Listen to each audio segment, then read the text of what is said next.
गिबियावनो बयखौबो बड' निउस इउटुब चेनेलनि गोदान खौराङाव बरायबाय। नोंथांमोननि थाखाय बे समाव माखासे खौरां लाबोदों। भिडिअखौ जोबजासे नायलांनो दाबाव आरो चेनेलाव गोदानब्ला अन्नानै साबस्क्राइब खालामना बेल आइकनआ अलाव होनानै ला आरो भिडिअखौ लाइक कमेन्ट शेयार खालामनो गुरै खावलायबाय। दानिया फैदो दिनैनि खौराङाव। इं 2024 मायथाइनि OHS आरो OHSLC आनजाद लिरगिरि फरायसा बिथांमोनखौ बिदाय होनाय हाबाफारि बानजायदों।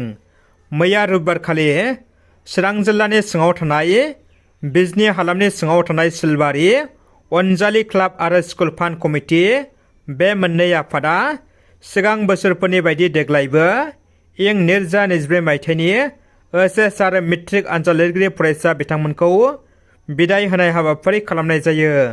बे बिदाय होनाय हाबाफारियाव बाहागो लाफैना बेसेन गोसा थुलुंगाखां बिबुंथि होफैयो गेदेमा आलासि बिथांमोना। जर'खायै ARS साब रेजिस्ट्रार मेरिज अफिसार दैथुन बड'सा, बिजनी दख'रा एबसुनि लेङाइ गाहाय नेहाथारि, लोगोसे बिजनी कलेजनि बिबुंगोरा सोरांसार दैमारि, एडमिनिस्ट्रेटिभ अफिसार LIC रुपनाथ हाज'वारि बिथांमोनजों लोगोसे गोबां माननि आलासि बिथांमोना बाहागो लायो। जिथि दुवार दख'रा एबसुआ 19थि थान्दै जख'न्थाइ हाबाफारि बानजायदों। चिरां जिल्ला जिथि दख'रा दुलाराय बर' फरायसा आफादा सान्तिपुर दालाइसा एबसुनि सिङाव थानाय रुनिकाटा सान्तिपुर समबाय समितिनि लांगोना एबा नब्लाङाव सानसेनि मेहेरगोनां हाबाफारिजों 19थि थान्दै जख'न्थाइ हाबाफारि खुंफुंदों। बे थान्दै मेलजों लोब्बा लाखिनानै फुंबिलि जानाय लोगो लोगो आफादनि फिरफिला बिरहोनाय, मुंख्लंफोरनो बिबार बावनाय आरो बड'फा उपेन्द्र ब्रह्मनि सावगारियाव बिबार बावनाय हाबाफारि लानाय जायो। चिरां जिल्ला जिथि दुवार दख'रा दुलाराय बर' फरायसा आफादनि आफादगिरि बिश्वेश्वर बसुमतारी बिथाङा आफादनि फिरफिलाखौ बिरहोयो। लोगोसे जिथि दुवार दख'रा दुलाराय बर' फरायसा आफादनि बेन्दोङाव थानाय गासै दालाइसा एबसुनि फिरफिलाखौबो बिरहोनाय जायो। बेजों लोब्बा लाखिनानै मोनसे गेवलां मेलबो लानाय जायो, जेराव आफादनि आरो समाजारि थासारि, सोलोंथाइनि थासारि आरो बायदि बायदि आयदाफोरनि सायाव गुवारै सावरायलायनाय हाबाफारिबो लानाय जायो। हाबाफारियाव गामिनि गावबुराफोर, सानसुमैगिरिफोर, गुबुन गुबुन फरायसालिनि फरायसा फोरोंगिरिफोर, दुलाराय बर' फरायसा आफादनि गुबुन गुबुन बिबानाव थानाय सोद्रोमाफोर आरो ओनसोलनि सांग्रां सोद्रोमाफ्राबो मैखोमै बाहागो लायो। गसाइगावनि जारागुरियाव UPPL दोलोनि ट्रेनिं हाबाफारि।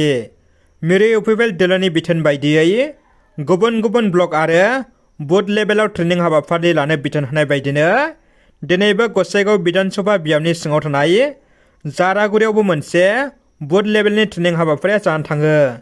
बे हाबाफारियाव गसाइगाव जिल्ला UPPL दोलोनि लोगो आफादगिरि लकनाथ नार्जारि बिथां आरो मिरु UPPL दोलोनि मिडिया सेलनि गाहाय नेहाथारि हान्थिगिरि नार्जारि बिथांनि हानजाया बाहागो लानानै UPPL दोलोनि मावथिफोरखौ फोरोंथाय होयो।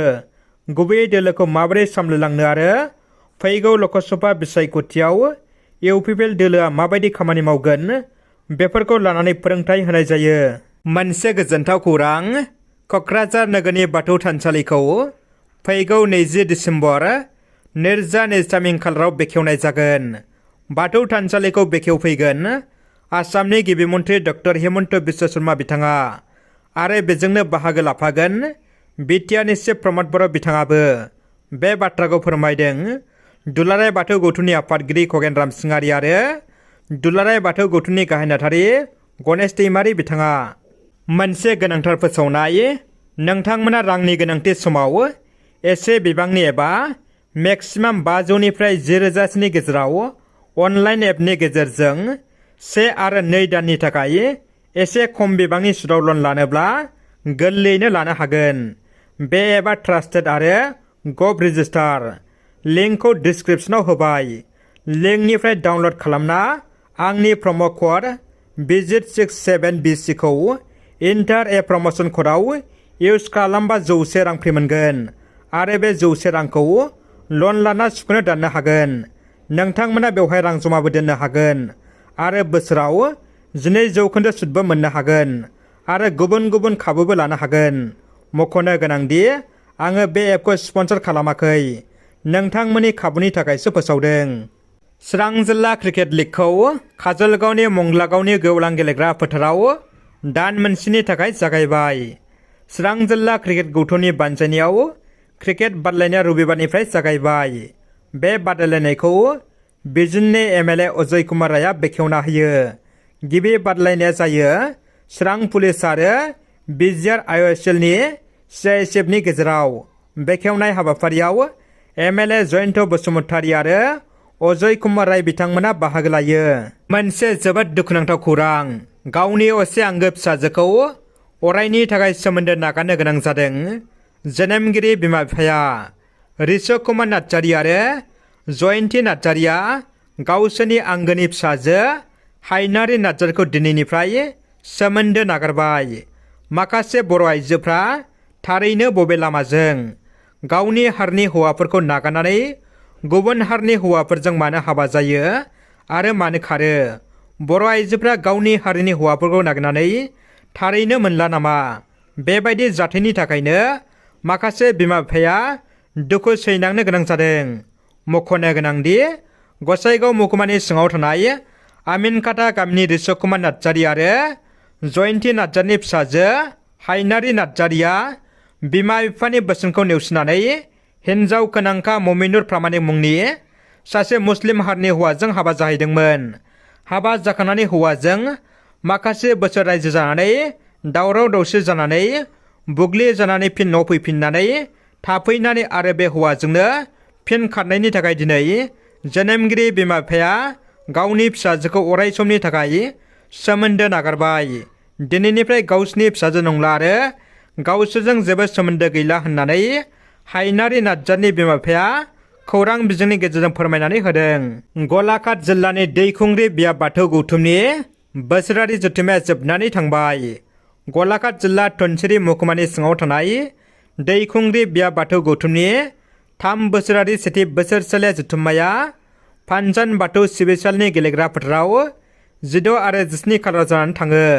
मैया बियाबनि आफादगिरि राजकुमार स्वर्गियारिनि आफाद दैदेननायाव जानाय गेवलां मेलाव गाहाय आलासि महरै दुलाराय बाथौ गौथुमनि लेङाइ आफादगिरि अमृत गयारी, थांखि जानाय बुंथिगिरि महरै BKWSनि प्रदीप स्वर्गयारी, बेखेवगिरि महरै BKWSनि आगुनि मासिगिरि गाम्बारु मुसाहारि, माननि आलासि महरै फारियै नवज्यति जिल्ला परिषदनि सोद्रोमा बबिता नार्जारी, मनजन बसुमतारी, मणिकान्त बसुमतारी, खुंगुर बसुमतारी आरो बाथौ धोरोमनि गोबां दैदेनगिरि आरो रायजो राजाफ्रा बाहागो लायो।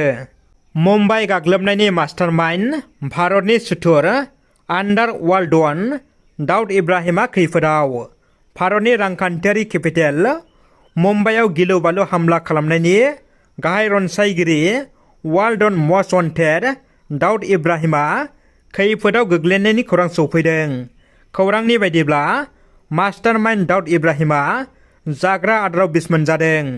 जाग्रा आदाराव बिस मोनजानायनि उनाव दाउद इब्राहिमखौ पाकिस्ताननि कराचिनि गंसे देहा फाहामसालियाव थिसनदों होननानै मिथिनो मोन्दों।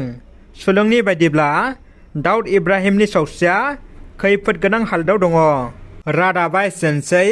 भिडिअखौ जोबजासिम नायनायनि थाखाय नोंथांमोननिसिम गोजोननाय थाबाय।